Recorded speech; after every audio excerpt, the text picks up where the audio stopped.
La TVA, la taxe sur la valeur ajoutée, mais d'où vient-elle?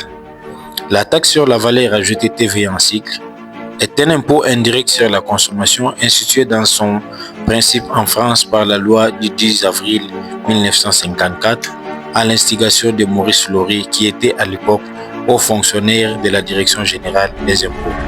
Elle a été instituée en remplacement de la taxe à la production.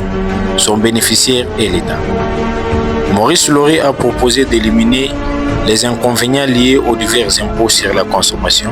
C'est si qu'il s'agisse de la taxe sur les prix des ventes payés par les clients ou de la taxe sur les chiffres d'affaires payés par les entreprises. Ces taxes étant trop critiquées à cause de leurs effets, dits des cascades.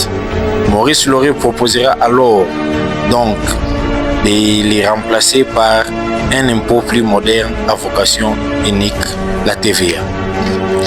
L'assiette de celle-ci n'est pas construction plus rationnelle puisque chaque stade de la filière production-consommation n'est imposé que sur la seule valeur ajoutée constituée à ce stade.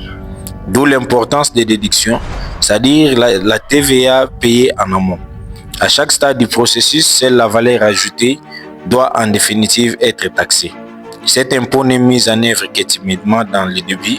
Ce n'est qu'une taxe à la distribution des biens avec un régime embryonnaire de déduction. Il faudra le choc politique de 1958 pour qu'elle soit appliquée progressivement à l'ensemble des biens et services. La République démocratique du Congo, notre pays, a adopté et a mis en application la TVA le dimanche 1er janvier 2012.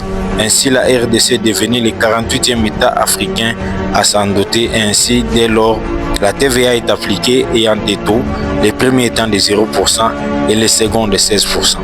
Ainsi, la TVA, inventée par Maurice Laurier le 10 avril 1954, et restera la première source de revenus fiscaux pour le trésor public.